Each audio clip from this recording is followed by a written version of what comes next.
There was Eru, the One, who in Arda is called Iluvatar. And he made first the Ainur, the Holy Ones, that were the offspring of his thought. And they were with him before aught else was made. And he spoke to them, propounding to them themes of music. And they sang before him, and he was glad. And it came to pass that Iluvatar called together all the Ainur and declared to them a mighty theme, unfolding to them things greater and more wonderful than he had yet revealed. And the glory of its beginning and the splendor of its end amazed the Ainur, so that they bowed before Iluvatar and were silent.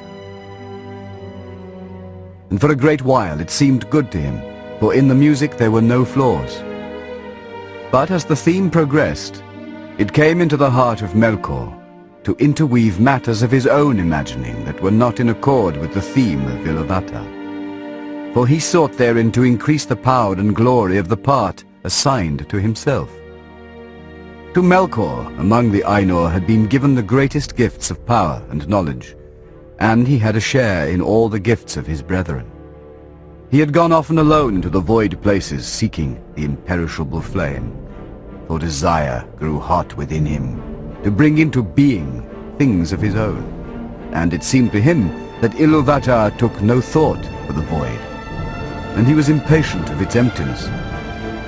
Yet he found not the fire, for it is with Iluvatar. But being alone, he had begun to conceive thoughts of his own unlike those of his brethren. Some of these thoughts he now wove into his music, and straightway discord arose about him, and many that sang nigh him grew despondent, and their thought was disturbed, and their music faltered. But some began to attune their music to his rather than to the thought which they had at first.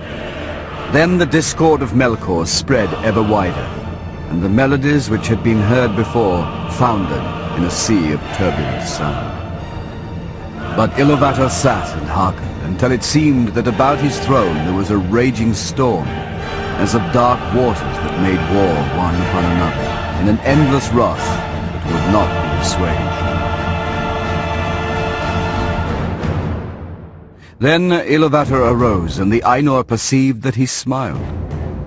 And he lifted up his left hand, and a new theme began amid the storm, like and yet unlike to the former theme, and it gathered power and had new beauty. But the discord of Melkor rose in uproar and contended with it, and again there was a war of sound more violent than before, until many of the Ainur were dismayed and sang no longer, and Melkor had the mastery. Then again Iluvatar arose, and the Ainur perceived that his countenance was stern, and he lifted up his right hand, and behold, a third theme grew amid the confusion, and it was unlike the others. For it seemed at first soft and sweet, a mere rippling of gentle sounds in delicate melodies. But it would not be quenched, and it took to itself power and profundity, and it seemed at last that there were two musics progressing at one time before the seat of Iluvatar, and they were utterly at variance.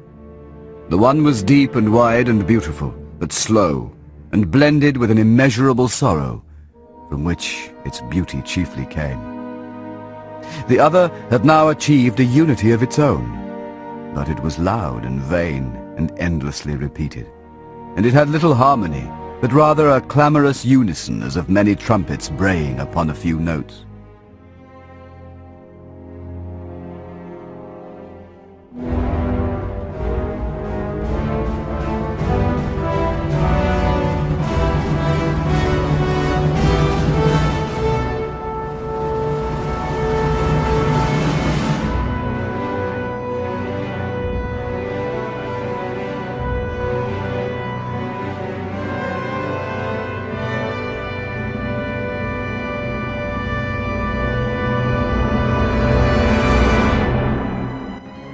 It is told among the wise that the first war began before Arda was full-shaped, and ere yet there was anything that grew or walked upon earth, and for long Melkor had the upper hand. But in the midst of the war, a spirit of great strength and hardihood came to the aid of the Valar, hearing in the far heaven that there was battle in the little kingdom, and Arda was filled with the sound of his laughter.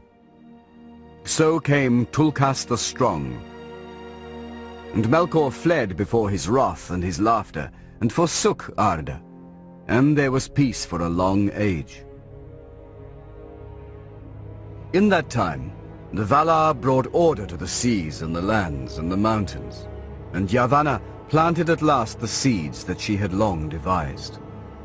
And since when the fires were subdued or buried beneath the primeval hills there was need of light, Aule, at the prayer of Yavanna, wrought 2 mighty lamps for the lighting of the Middle Earth, which he had built amid the encircling seas.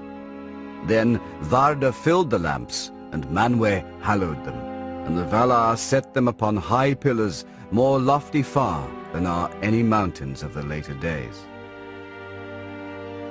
And the light of the lamps of the Valar flowed out over the earth, so that all was lit, as it were in a changeless day. Then the seeds that Yavanna had sown began swiftly to sprout and to burgeon, and there arose a multitude of growing things great and small, mosses and grasses and great ferns, and trees whose tops were crowned with cloud as they were living mountains, but whose feet were wrapped in a green twilight. And beasts came forth, and dwelt in the grassy plains, or in the rivers and the lakes, or walked in the shadows of the woods. Now it came to pass that while the Valar rested from their labors, and watched the growth and unfolding of the things that they had devised and begun, Manwë ordained a great feast, and the Valar and all their host came at his bidding. But Aule and Tulkas were weary, for the craft of Aule and the strength of Tulkas had been at the service of all without ceasing in the days of their labor. And Melkor knew of all that was done, for even then he had secret friends and spies among the Maiar, whom he had converted to his cause. And far off in the darkness, he was filled with hatred, being jealous of the work of his peers, whom he desired to make subject to himself. Therefore, he gathered to himself spirits out of the halls of Ea, that he had perverted to his service, and he deemed himself strong. And seeing now his time, he drew near again to Arda, and looked down upon it, and the beauty of the earth in its spring filled him the more with hate. Now therefore the Valar were gathered upon Almaren, fearing no evil, and because of the light of Iluin, they did not perceive the shadow in the north that was cast from afar by Melkor, for he was grown dark as the night of the void. And Melkor deemed that his hour had come. And he passed therefore over the walls of the night with his host, and came to Middle-earth far in the north, and the Valar were not aware of him. Now Melkor began the delving and building of a vast fortress deep under earth, beneath dark mountains where the beams of Iluin were cold and dim. That stronghold was named Utumno, and though the Valar knew naught of it as yet, nonetheless the evil of Melkor and the blight of his hatred flowed out thence, and the spring of Arda was marred. Green things fell sick and rotted, and rivers were choked with weeds and slime. And fens were made, rank and poisonous, the breeding place of flies, and forests grew dark and perilous, the haunts of fear. And beasts became monsters of horn and ivory, and dyed the earth with blood. Then the Valar knew indeed that Melkor was at work again, and they sought for his hiding place. But Melkor, trusting in the strength of Utumno and the might of his servants, came forth suddenly to war, and struck the first blow ere the Valar were prepared. And he assailed the lights of Iluin and Ormel, and cast down their pillars, and broke their lamps. In the overthrow of the mighty pillars, lands were broken, and seas arose in tumult. And when the lamps were spilled, destroying flame was poured out over the earth. And the shape of Arda, and the symmetry of its waters and its lands, was marred in that time, so that the first designs of the Valar were never after restored. The dwelling of the Valar upon Almaren was utterly destroyed, and they had no abiding place upon the face of the earth. Therefore they departed from Middle-earth, and went to the land of Aman, the westernmost of all lands upon the borders of the world. For its west shores looked upon the outer sea, that is called by the Elves Ekaya. The Valar established their domain in that region which is called Valinor, and there were their houses, their gardens, and their towers. Then Varda went forth from the council, and she looked out from the height of Taniquetil, and beheld the darkness of Middle-earth beneath the innumerable stars, faint and far. Then she began a great labour, greatest of all the works of the Valar since their coming into Arda. She took the silver dews from the vats of Telperion, and therewith she made new stars, and brighter against the coming of the firstborn. It is told that even as Varda ended her labours, and they were long, when first Menelmacar strode up the sky, and the blue fire of Helluin flickered in the mists above the borders of the world, in that hour the children of the earth awoke, the firstborn of Iluvatar. By the starlit mere of Cuivienin, water of awakening, they rose from the sleep of Iluvatar. And while they dwelt yet silent by Cuivienin, their eyes beheld first of all things the stars of heaven. Therefore they have ever loved the starlight, and have revered Varda Elantari above all the Valar.